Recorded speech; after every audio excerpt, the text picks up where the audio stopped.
to The Financial Operator, and I am so excited about today's guest because first we heard the other side of this story. I don't even know how long ago at this point, but Cory was on recently and gave his side of the story with Kool Foam, the business that he owns. But today we have his wife, Suzanne, with us, and we are going to talk about the other side of the story and what it's like to be the support for a business owner. So Suzanne, I will let you take it away. Introduce yourself. Tell us about you. We know we've got a long story we can go through, but just start with whatever we need to know about you. Well, good morning. I'm Suzanne Boehs. I am the other half of the Cory and Suzanne. We have been in business together since 2007, and 2 years ago my daughter also bought a business, and so I have gotten to be both a mom and a wife. In our household they call me the momager because I'm not just the mom and I'm not just the manager, I'm both.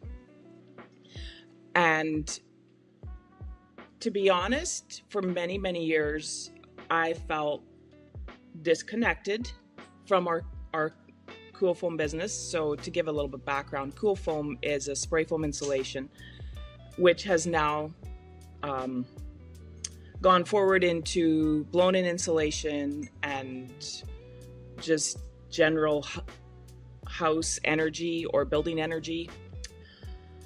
I think I said that correctly. So for many years, I would say, I was going to say I felt like a second fiddle, but I don't know if I even felt second fiddle because I didn't involve myself I didn't allow myself to believe that I had value to the company. And as, you know, the last couple of years, and especially as I've watched my daughter step into business, I have realized how incredibly important a supporting member is to any successful business. I don't think a business can be successful with just one person at the top, so to speak. So tell me about the early days, because Kool Foam has been around a long time. We're not talking about a brand new business where it's like close to 20 years, right? 18 years, so, yeah. Your kids were possibly non-existent at the time. No, believe it or not, when we started Kool Foam, we had an almost 2-year-old and about a 3-month-old. So two babies. So brand new. Brand new, yes. Yeah, when the idea hit our head, our middle son, Casey, was 6 weeks old. And then we came home and acted on it. And our first job was about 3 months. He was about 3 months. So actually Cory sprayed the first job. It was right in Helena, just 2 miles. And it went terribly. There aren't words for how bad that first job went. He was over his eyeballs with absolutely not any idea of what he was doing. And the second job, believe it or not, went worse. The second job was about 45 minutes from home, and I packed up the kids. It was 110 August day, and I went out to support Cory because I knew how the first job had gone, and it was enough to drive him to tears, worse, whatever. And it was just it was probably a 12 by 15 cooler. It was for a florist in a local town, and we could not get the machine to work. It didn't matter what we did. So I was there with two babies on my hip, running back and forth from the trailer, trying to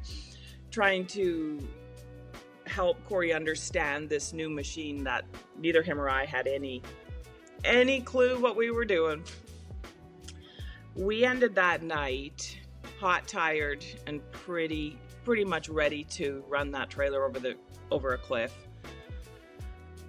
And Cory made some calls, and we ended up finding a mentor, someone who was willing to walk us through the business, the machine, and the all the parts and everything in Texas. So the next morning we packed up, all 4 of us, and headed for Texas for some much needed training.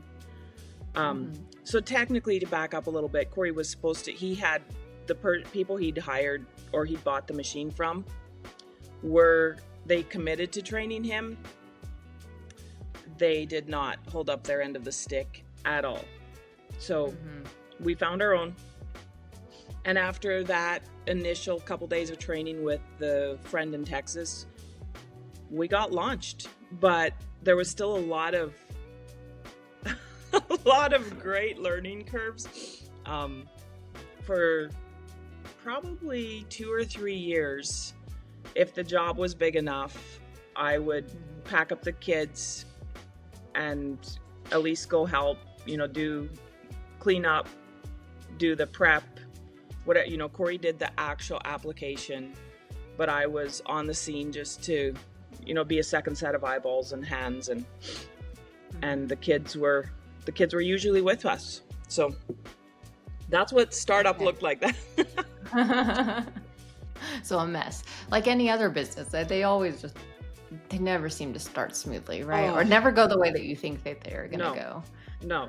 So tell me about, because that's a very that's a hard time in life anyway when you have little kids. So what was it like to be in that situation though? To be like you said, you have brand new kids, 2 of them, and then a third at some point came along.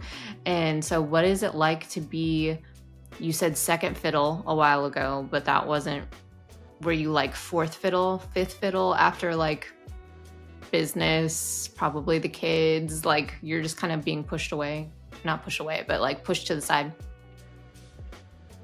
Okay. And I think so we were, at the time of starting our business, we were in a very conservative group.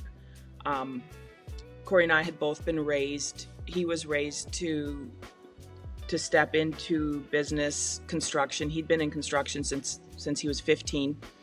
And I had been raised to be a wife and a mom. That was, although my love always did lay in anything outside of the house. I just, I loved to be a part of things. And yet, like you said, as the kids grew and then we had our third one, it was so natural for me just to take a big step back and not be daily or physically involved in the business. But there is still a massive component that I feel like Cory and I always hung on to really closely in that time. And that was, it's hard to even find words for it, because it's that part of always having somebody's back. And Cory knew that I had his back. It just didn't matter. So it just didn't really matter what. So in about 2010, we started adding employees. So we started in 2007. In 2010, we started really adding employees, and our business started to grow. We transitioned into an oil field company. We were spraying trench breakers. And when I say I always had Cory's back, I can't tell you how many times, 6 o'clock in the evening would roll around. I'm thinking of a specific time. And he was probably an hour and a half away from home, out on the, the trench, out on the oil field roadway. And he ran out of chemical. And I ended up loading up chemical in the back of our pickup and running it out there so he could finish that job up and be back. He was probably home that night, after midnight. And the support, I know, and I give credit to my mom, because she taught me how to be a good, she was the wife of a farmer. She taught me how to be a good support in that way. I always understood the hours that Cory needed to put in to keep the business running. And if it meant him being out there till 12:30, then I would do whatever it took to, stand beside him mentally, emotionally, because that's the hardest part of starting up a business. And I see that with my daughter now too. It isn't even necessarily that someone is physically working beside you, but it's that you know that somebody is emotionally standing beside you, and when you just want to put your head down and, like I say, throw the business off the cliff, someone will pat your back and say, it's okay. It's okay. Like, let's go to sleep. Even 6 hours, we'll wake up tomorrow and we'll start again. Just that. And I think too that that's so important for a supporter, is sometimes when you're a step back, you can remind them, hey, tomorrow's another day. We get another chance tomorrow. Whereas if I think often if I had been as deep in the trenches as Cory was, I don't know that I could have had that clear view. You know, I had my own trenches in our home when raising the kids and that sort of thing, but a different perspective is always just a piece of magic. So it was actually somewhat helpful for you to be a little bit removed, because you weren't in the like dirtiness of the job every day. And I think it was really beneficial. And, you know, oh my gosh, the amount of screw ups that Cory and I have made in 18 years of business. And many, like I would say, many of our non-screw ups, what would you call them? Like, much of our magic was completely by accident. So one of the things is I never involved myself in the finances. We both, right from the get-go, we'd watched many couples try and run a business, and, you know, the wife was supposed to be the bookkeeper, and some women are phenomenally good at this, Jen Pfizer being one of them. But so often when it's a couple and you're running the business, you have the kids, you have a home, and you have financials of the, like, it's too much. And we had watched some others around us, and we'd both agreed, like, that was not a minefield we wanted to add into our relationship, was me taking the financials. Super grateful we didn't do it. We struggled. Who did? That was the issue. For the many first years, Cory did it. And again, if I could say anything, find someone like you for a business. I don't care how brand new you are. And we didn't have any idea there was someone like you out there for years and years. But I would say in the last 5 years, I kept asking Cory, like, surely there's someone, and see if I can even put in, I didn't know what words to use. So when he came to me and he used the term of fractional CFO, I went, tell me more. Because this sounds like something that I have known had to be out there, but I had no name for it. I had no word for it. So we'd had an accountant for years. And, you know, for years, we also had someone who did our books. He was in the company with us. But we never had, how do I say it? Cory is so good at big picture stuff, as you know. He is so good at goals. But who said, and same here, neither him or I are that great at spreadsheets, or like, you probably have better words for what you do. But as soon as he started explaining it, I'm like, that is what we've been looking for. Technically for 18 years, but for sure for the last 5. Yeah.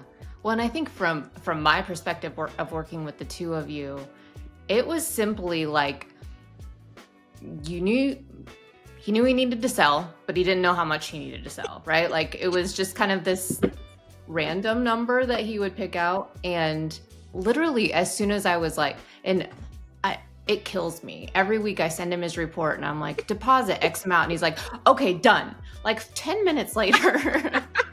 And I'm like, okay, I thought I was making this difficult on you, but I guess not. I told you in our first call, I said, give that guy a goal and he will knock it out of the park every time. So that's what's crazy is in 2017, we had some really bumpy seasons of our business, and a friend that Cory knew at that point sat down with him and did pretty much what you are doing on the weekly. Is she broke it down. She said, you guys need to make this much, you guys need to sell this much. She just had and that was so we went from 12 employees in 2017 down to 2. And then in 2018, I stepped onto the crew. My kids were all in school, and I was like, hey, I can go back to doing prep and cleanup. I know how to do that. I can run the extra truck out if you guys need that, because it was just Cory and another guy. So in 2018, I stepped back into the crew for a year, and it was one of the best years of our life.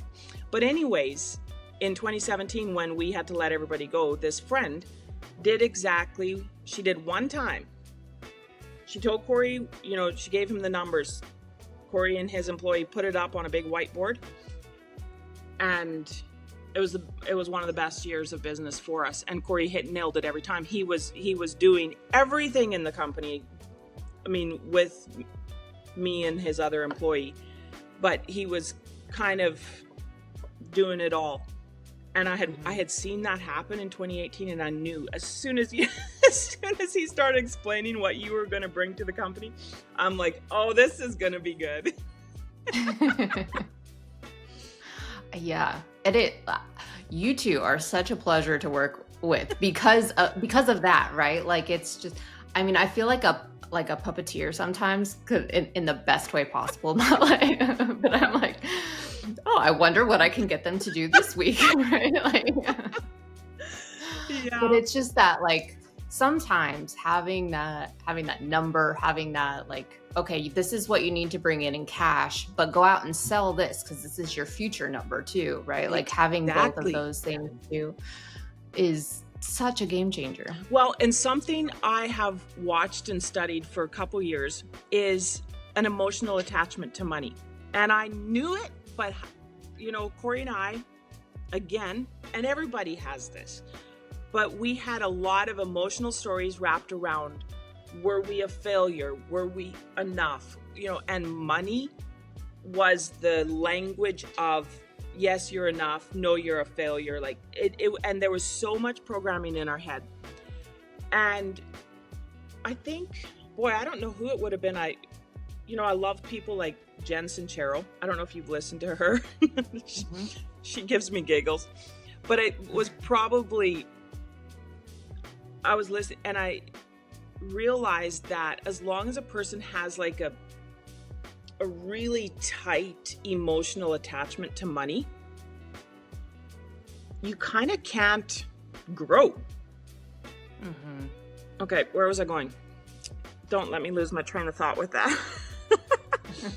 Well, you think about that, but I'm going to tie that back to, because we were talking earlier about, like, the wife will often step in to manage the money, but that emotional attachment to money causes so many fights because the husband and wife, let's say the husband's the one out there doing all of the things and selling, and then the wife is managing the money. Generally, the wife is only recording what happens, maybe paying the bills, possibly just doing the best that she can as far as like picking which bill to pay or who's calling the most or whatever it may be. And there is this like resentment that starts to grow because the husband is like, you're managing the money wrong. And then she's like, well, you're not bringing in enough money. And it just starts this like cycle of, resentment and creating this gap between the two of them that shouldn't be there, right? Like, it's actually neither one's fault. Like, if you worked together as a team to figure out the goals and how much you should be bringing in and like what do we want to pay, all of that, like all of these things. Yeah. So yes, that's pretty much exactly where I was going. Cory and I knew enough that we didn't want to be butting heads. Just like you explained with the wife, she sees she's like really in close and he's further back, and there becomes this resentment. And the more I have watched you and going back to our 2017 experience, the friend who came into the company just for one day, she had no emotional attachment to whether we were enough or whether we were going broke or whether we were a failure. She just saw the numbers, and numbers are numbers, and numbers can be manipulated. And when you cease to see money as a sign of success, personal success, or, now I'm enough because my bank account says X, or, oh, I'm not enough, I'm going broke. And those were the stories that held Cory and I back. We had a lot of emotion tied to those numbers. And as soon as you came in, you don't have any emotion. You just go, well, this number is this and it needs to be this, and this number. And as soon as we could see it through your eyes, we went, okay, that's just a number, and we can change that number. And I've known it for a long time, and I've been working on my own self, just things like, for years already, I hand over my credit card and I just kind of say thank you to that card because it buys us groceries, rather than always having that butt clenching, moment of, this is so expensive. Yeah. It's an abundant mindset, and I've known about it and I've been practicing it, but I'm so excited because I'm seeing this explode in Kool Foam right now, is every time we bring a new person in, they bring in this rush of new energy because they're excited to work for the company, and they don't have any of this scrunched up scarcity around the business. There's no baggage they're bringing in. Exactly. And I know that, I don't know if we've talked about this, but I've told Cory multiple times, I've said, you're the bottleneck in the business. He's not only the bottleneck physically, he's also the bottleneck emotionally. Mm-hmm.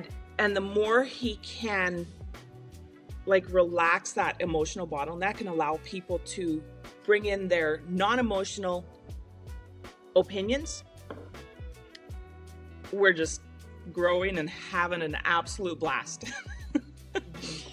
And I keep saying this, but it has been so fun because, we started working together in July. So we're talking about a super short amount of time, right? This is not a years long process that we've been in. And when I had that first conversation with Cory, he was talking about bankruptcy. He was like, I don't know what to do. Just that fear and that just no sense of direction, yep. Right?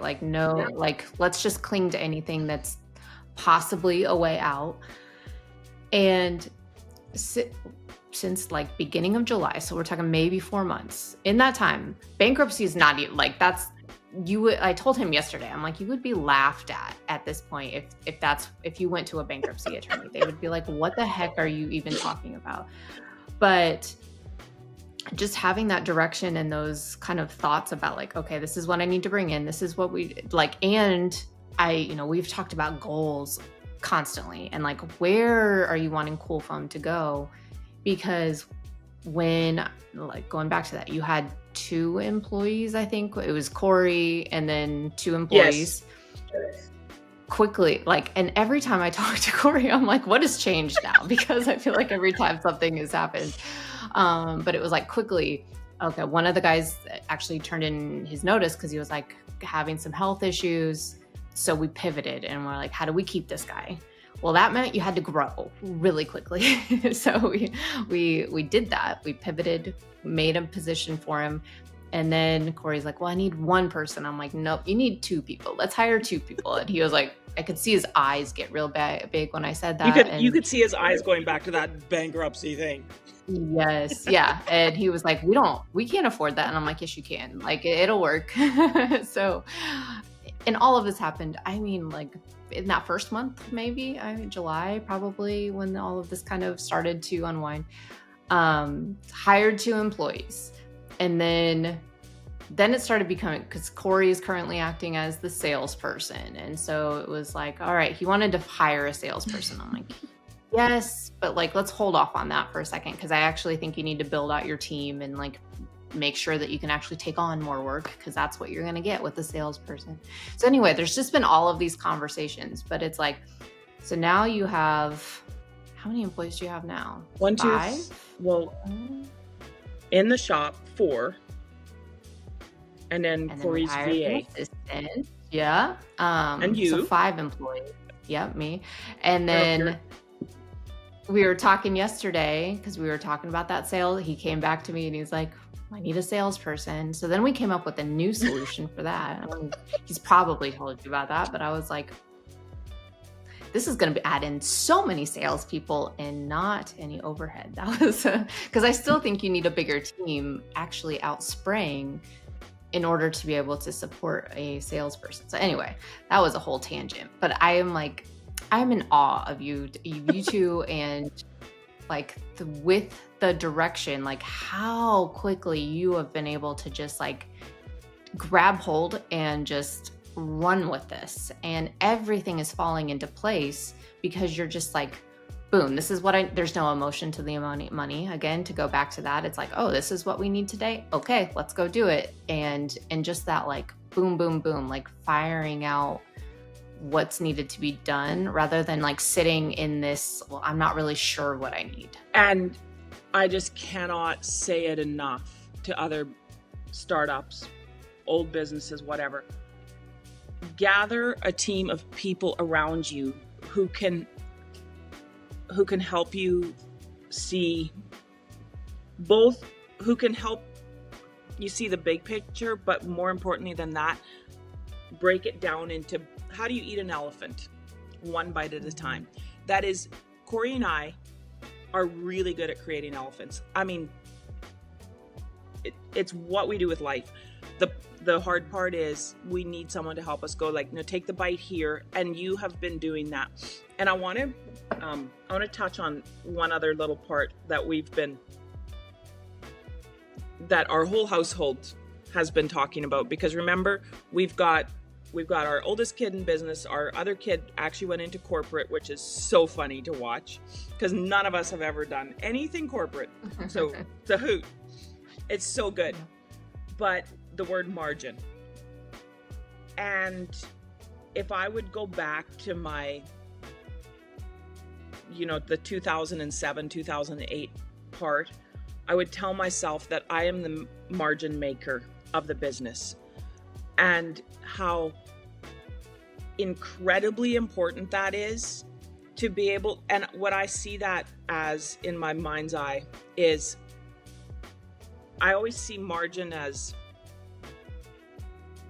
like an incredibly cluttered space, and you just continually create a wider and wider, cleaner, smoother path to walk through. Mm-hmm. That's maybe not a great. No, I actually love that. I'm gonna file that away for you. So as the momager, the supporter, the margin maker, if for my husband and daughter, I can just take something off their plate and create a little bit of a cleaner, smoother path. And Jen, that is what you have done so epically for our business, is you've created that emotional margin, that mostly an emotional margin. You gave us that sight away from like just that straight up in our face, okay, we're going bankrupt. Because Cory asked me on our walk last night, he says, he's been asking me, what do you need for margin in your life? And I laughed. I said, you've given me what I need. I said, you've stepped away from that word bankruptcy. And I said, I feel that margin emotionally just huge. And you've been such a huge part of that. So you gave us the ability to, like, our faces were just kind of planted in this rubble of like bankruptcy. We don't know what we're doing. We stepped back, and that was the margin we needed. And then you stepped in and you continually cleared that emotional clutter back a little further and a little further. And you said, no, here, let's go here. Let's go here. So I don't know if you follow me. Tell me a little bit about though. So as the spouse and Cory, the husband, the business owner, you know, he keeps saying bankruptcy because that's a scary word, right? Like that is it's a terrifying It's word awful. because it's just that unknown. What does that mean for not only the business, but like your family, your house, like all of those things. That's just a terrifying thing like this. You don't know what's going to happen. So like, what were your emotions like over the last, however long he's been kind of floating that word out there? Panic, desperation, and a constant thinking in my brain, okay, like if shit goes sideways, can I say that on your podcast? I just did. Delete it out if you need to. If shit goes sideways, how am I going to land on my feet? And what I felt with that is like, how are we going to land on our feet? I know that, so a lot of brain space in a way for me was used up in worry over, okay, it's Kool Foam still running, but you know, kind of that panicked breath of like, but if it stops, how are we going to pivot? I've never doubted. Cory and I are both incredibly motivated. Really, there's nothing you can't put in front of us that we won't just attack and probably accomplish. Again, due to our upbringing like it was, you want me to paint a house, I'll paint you a house. You want me to make food for 30 people in 30 minutes? Yeah, I got that too. So I knew we had skills, but I just, you know, it was just that constant precipice living, like, when are we going over? And having that pulled off the books, so much stress and anxiety and, you know, just more margin. Step back from that precipice has given us so much margin to think clearer, to act outside of a panic mode. Panic mode is never a good mode to work in.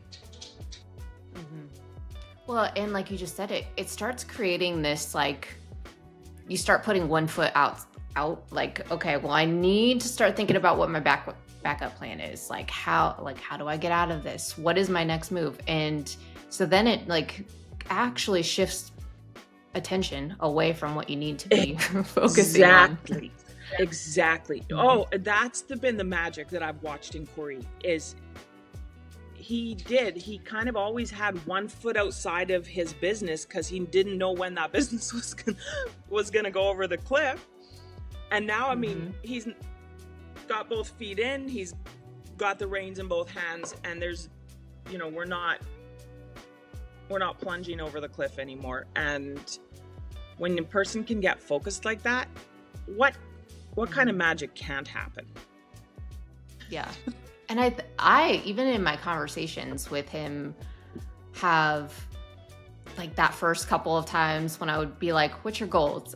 I mean, he would talk about like short-term Kool Foam, like we need to get that. But then he's like, well, I want to do this and this. He had like 10 other things that he wanted to do, right? Like I'm like, oh, okay, we're going to have to like put these in order, right? Because you can't do all of those at one time. But that has lessened over the last couple of months. Like when we talk now about goals, like, yes, there's this like future thing that he wants to do. And like, we're still heading in that direction, but it's no longer like, how fast can I get out of this so that I can go do that? Yes. And that's been a huge shift. He's having a lot of fun in Kool Foam. And so I saw him do this in 2010 when we really spooled up for the oil field and stuff. And we had a lot of life that just came at us sideways over those next couple years. And I saw him lose that fun, that spark, that magic for business. And watching him get it back this summer has been so fun, also incredibly terrifying. I have likened it to skiing behind a pickup on gravel roads. Like, it's just like gravel enema, here we come. Like, this is crazy because the spark that he had in 2010 has come back, but it's so much clearer. It's been absolutely incredible to watch and to be a part of, because like I say, him becoming inspired and like fully sunk into the business is creating so much magic, honestly, for so many people. First of all, me. So what has it allowed you to do? Like, how are you focusing your time now?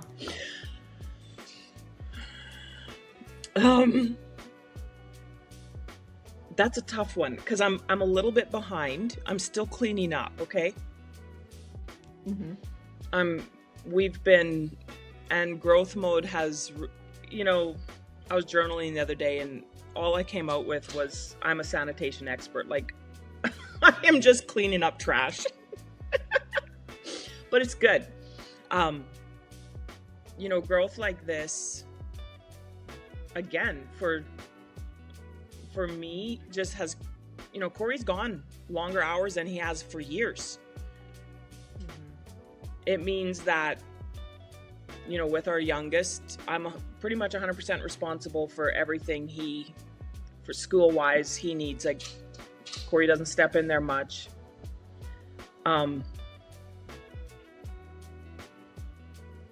I think I need a Jen Pfizer in my life.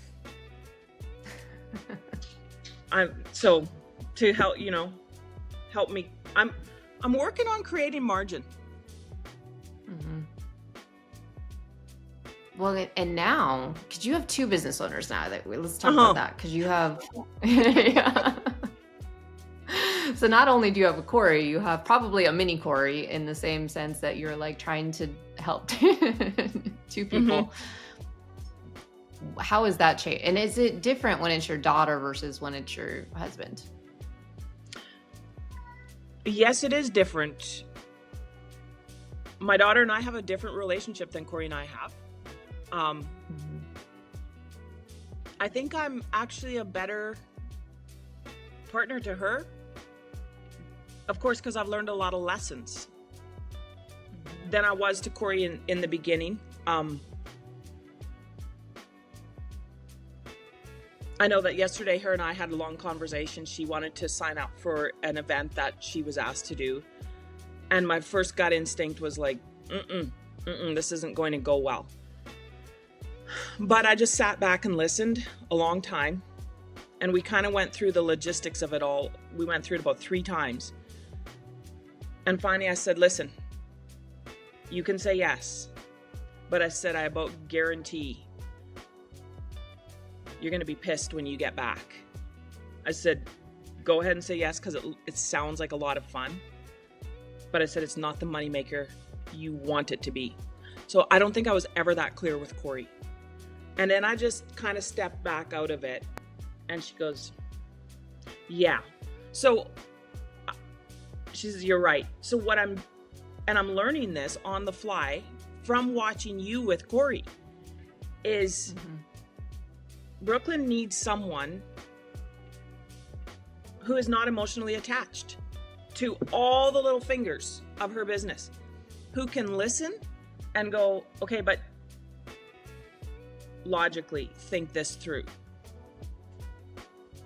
And there should absolutely be emotion in business.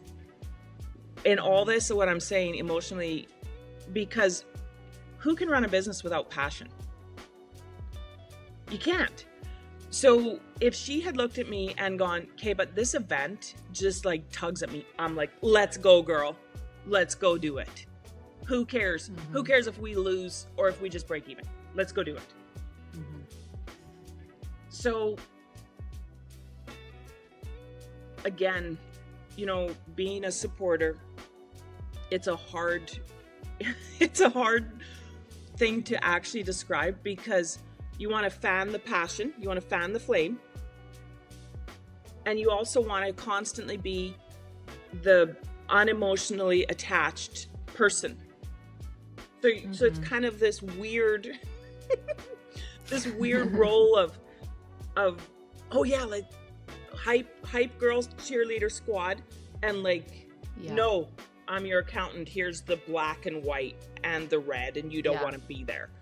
So it's kind of, and I think when it's got to be hard too, because, and I, as you're saying all of this, I am thinking of the conversations that I have with people, because there's also emotional attachment, like there's emotional connection to you in the sense of like, when you're cheerleading, it's great, right? Like they love you. Yes, yes.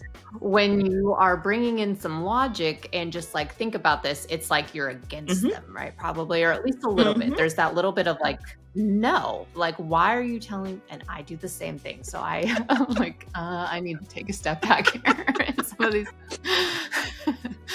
just if somebody is telling me that it's not the best idea, it's probably not because they hate me and like want me to fail, right? Like that's not actually what it is. Exactly. Yeah.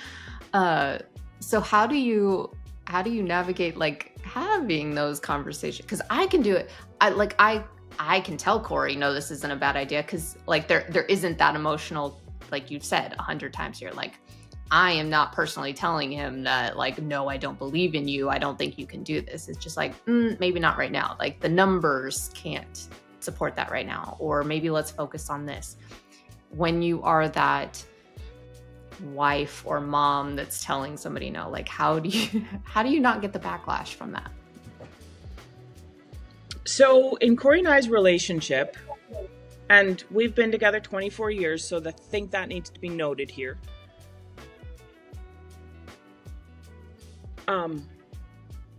I know that I have learned to listen. So has he. And so often when someone is spinning wildly in whatever direction they're going, my words aren't going to change their mind, their own words, if they say them out loud. So to just be a compassionate listener is often, and you know, sometimes it takes 12 or 24 hours after they've said the thing and they come back and they go like, I totally heard what I said and it doesn't make any sense. And if I had opened my mouth and gone, dude, you're crazy, it doesn't make, I mean, defenses come up, walls come up, because what did I just tell them? I told them they're crazy, right? So I think for both Cory and I, we've learned to just listen to each other's craziness, because speaking it out, and I see this with my daughter too, she just sometimes needs to hear her own voice say it. And then we go, oh wait, that's like illogical. Does that make sense? Did I answer the question? Yes. Yeah. And I think you're right. Cause I, like I said, I am just picturing re-listening to the conversations that I've had. Like my boyfriend, he is very supportive. He will support me in everything that I want to do, but he is also very quick to be the like logical person and be like, are you sure you want to do that? And then when he says that, I'm like, well, I'm definitely doing it now. Like, did you just tell me I can't do this? But a lot of times I just give it some thought, or like, you know, give it a couple of days. Like you said, I'm like, maybe that wasn't the best idea. Maybe he was right. But like in that, especially when you're having that emotion, good or bad, like you want to blow everything up and burn it down, or you're like, no, I just thought of like the best idea ever. You don't actually want logic sometimes in those conversations, right? You just need to get it out and say it. Well, and so often to remember that nothing needs to happen now. I mean, sometimes things need to happen within 12 hours. But even those 12 hours, if you can have the wisdom and the humility to step back from your own emotions in it. Like I think about when we needed to pivot with our employee, we had been big pictures, dreaming already, and filling in the blanks of where he could fit, and yet we were like, that's 6 months to a year out, and he comes to us literally in 3 days and goes, I've got to quit. And I remember Cory and I just, taking it. So I'm kind of going back on what I said. We both looked at each other and in that instant knew, no, we can pivot. So,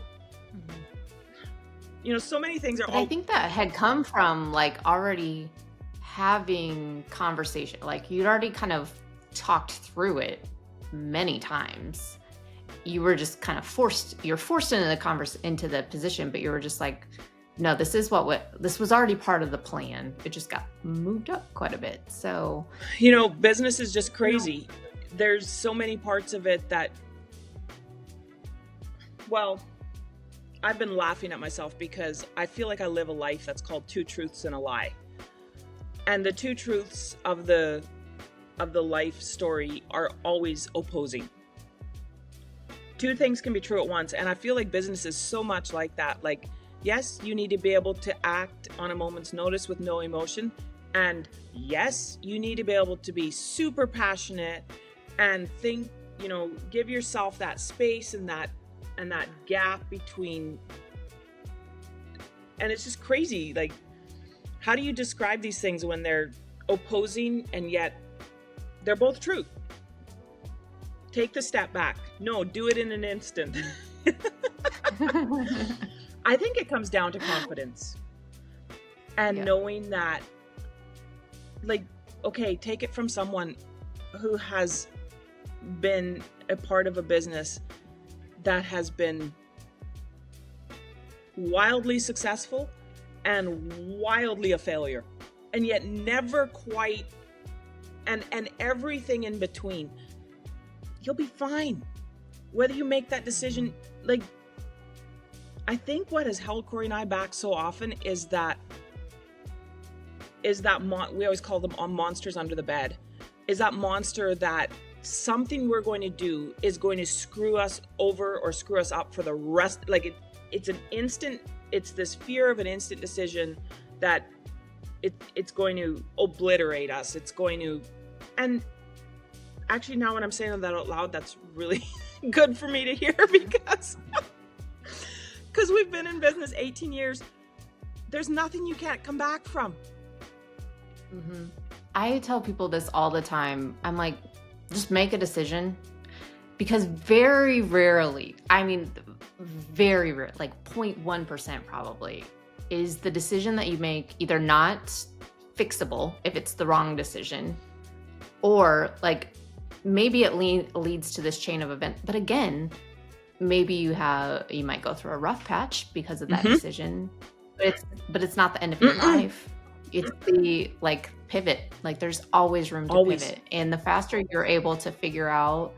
And I think you guys have 18 years, and as you've mentioned, you've seen a lot over that time. So you start to like be able to identify what's a good decision and what's a bad decision. Hopefully, right? Like as you get that experience, but it's just that recognition that like, okay, if this is the wrong decision, then we'll fix it and move on. And exactly. And that brings up another thought.